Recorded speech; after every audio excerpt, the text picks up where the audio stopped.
kasih pemirsa, Anda masih bersama kami dalam Kominfo Newsroom.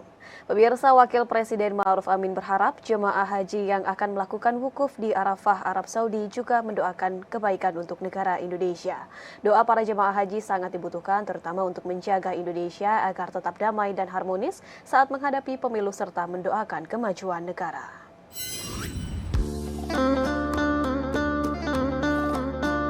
Mendekati rangkaian utama ibadah haji 1444 Hijriah, Wakil Presiden Ma'ruf Amin berpesan kepada seluruh jamaah haji Indonesia diharapkan untuk ikut mendoakan kondisi bangsa Indonesia. Wapres menyampaikan bahwa para jemaah haji akan menunaikan wukuf sebagai puncak atau rukun utama dari ibadah haji. Wukuf sendiri dilaksanakan di Padang Arafah, di mana tempat tersebut adalah salah satu tempat mustajabah untuk berdoa. Wukuf Arafah itu tempat yang mustajab. Ya, jadi kalau bersekian banyak 200.000 lebih berdoa di sana bersama-sama di tempat yang mustajabah untuk kebaikan negara, mudah-mudahan ada di antaranya yang diterima oleh Allah SWT. Seperti diketahui, Idul Adha tahun ini adalah momen hari raya keagamaan di mana status pandemi COVID-19 sudah berganti menjadi endemi. Dengan situasi tersebut, Ma'ruf memperkirakan perayaan Idul Adha tahun ini akan lebih semarak. Meski demikian, masyarakat diminta tetap berhati-hati dengan menjaga kesehatan dan pola hidup bersih dan sehat. Ya, dan tetap dalam keadaan yang tentu tidak berlebihan, dengan sederhana dan banyak bersyukur pada Allah SWT karena kita bebas dari pandemi. Ya. Pemerintah akan terus berkomitmen memberikan fasilitas terbaik untuk jemaah haji Indonesia. Salah satunya yakni memfasilitasi 240 jemaah haji lansia dan disabilitas untuk menjalani safari wukuf. Petugas penyelenggara ibadah haji Arab Saudi 1444 Hijriah tahun ini memfasilitasi sebanyak 240 jemaah haji lansia dan disabilitas untuk menjalani safari wukuf. Menurut juru bicara PPIH Pusat Ahmad Fauzin, mereka adalah jemaah lansia atau difabel yang memiliki keterbatasan dalam pergerakan sehingga tidak bisa melakukan apa-apa atau memiliki keterbatasan kemampuan fisik yang berat. Ahmad Fauzin mengatakan, fasilitas tersebut merupakan upaya PPIH dalam memberikan perlindungan kepada jamaah sekaligus agar mereka bisa menyelesaikan ibadah hajinya. Jemaah sakit yang disafari wukufkan akan diberangkatkan pada 9 Dzulhijjah 1444 Hijriah 27 Juni 2023 Masehi mulai pukul 11.00 waktu Arab Saudi ke Arafah dengan 6 bus. Persiapan mobilisasi akan dilakukan mulai pukul 09.00 waktu Arab Saudi. Ahmad Fauzin menambahkan setiap bus akan diisi maksimal 40 jemaah dalam kondisi duduk. Setiap bus akan dikawal 9 petugas terdiri dari penunjuk jalan, dokter, pembimbing ibadah, para medis, dan pelayanan lansia. Ada 54 petugas yang mengawal mereka. KKHI juga disiagakan dengan 2 ambulan on call untuk setiap saat. Kita beralih ke informasi lainnya pemirsa, dalam peringatan Hari Keluarga Nasional ke-30 di tahun 2023 dengan tema Menuju Keluarga Bebas Stunting untuk Indonesia Maju, pemerintah ingin menuntaskan persoalan stunting di Indonesia. Di kesempatan tersebut, Kepala BKKBN Hasto Haryono menyampaikan pokok pembekalan sebagai penguat ilmu seputar stunting.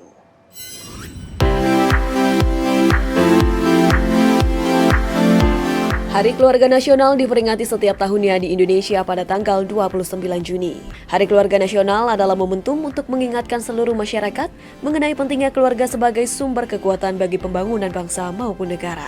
Dilansir dari situs BKKBN, tema yang diusung untuk Hari Keluarga Nasional ke-30 di tahun 2023 ini adalah Menuju Keluarga Bebas Stunting untuk Indonesia Maju.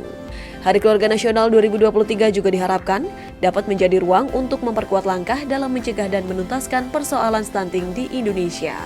Sejalan dengan peringatan Hari Keluarga Nasional, pemerintah Kabupaten Banyuasin menjalankan salah satu inovasi yang dinamakan Sigimbang, Sehatkan Diri dengan Gizi Seimbang. Inovasi ini merupakan sebuah media permainan berisi buku dan kartu yang berisi penjelasan mengenai makanan bergizi dan perilaku sehat.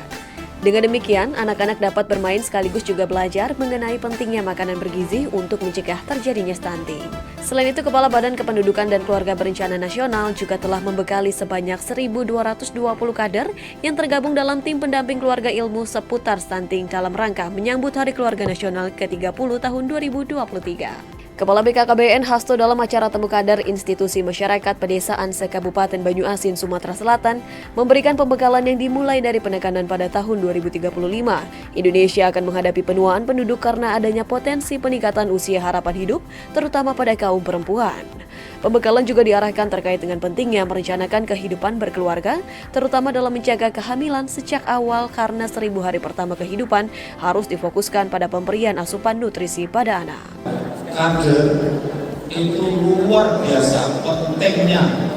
PKK dan kader penyuluh PPKBD, sub PPKBD, tim pendamping keluarga sungguh luar biasa. Kerjanya luar biasa. Kalau tidak ada kader itu waduh kita sudah kewalahan. Saya sekarang tanya, kalau kader tidak ada tapi kepala BKKBN ada, kira-kira bisa jalan tidak? Nggak bisa jalan, nggak bisa jalan. Saya balik, kepala BKKBN ada, tidak ada, kader ada. Jalan tidak? Jalan. Jalan. Jadi yang memaknai jalannya kegiatan sebetulnya lebih banyak kader atau pemimpin. Kader. Upaya lain yang dilakukan BKKBN untuk terus menggenjot penurunan angka prevalensi stunting ialah melalui Dapur Sehat Atasi Stunting atau DASAT guna memperbaiki pola makan dan asupan gizi keluarga di berbagai daerah. Dalam acara Forum Merdeka Barat bertajuk Langkah Penting Turunkan Stunting, Wakil Menteri Kesehatan Dante Harbuwono menekankan bahwa masalah stunting bukanlah masalah sederhana yang dapat diselesaikan dengan pendekatan tunggal. Sementara Deputi Bidang Advokasi Penggerakan dan Informasi BKKBN Sukaryono Teguh Santoso ikut mengingatkan bahwa upaya menekan angka stunting hingga mencapai target 14% pada tahun 2024 bukanlah tugas yang mudah.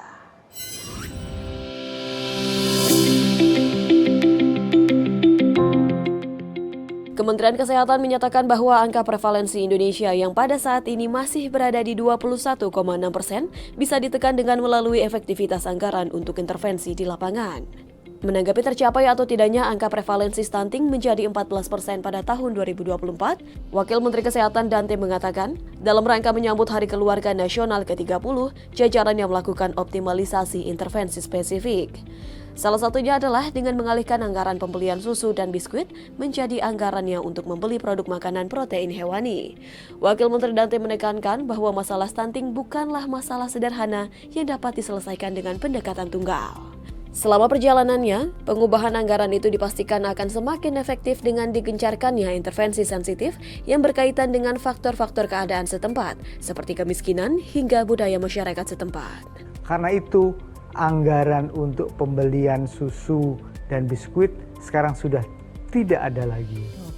Jadi untuk semua posyandu, anggarannya adalah anggaran untuk membeli produk protein, makanan protein hewani di seluruh Indonesia. Dan itu kita kerjakan sama di semua posyandu.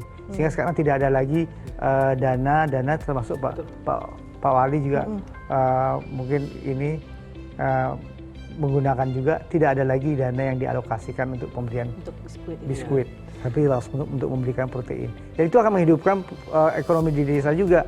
Bayangkan kalau di desa itu dibeli telurnya, maka akan banyak sekali peternak-peternak ayam petelur di desa tersebut. Jadi kan maka mempunyai efek yang sinergis dengan pertumbuhan ekonomi di desa juga.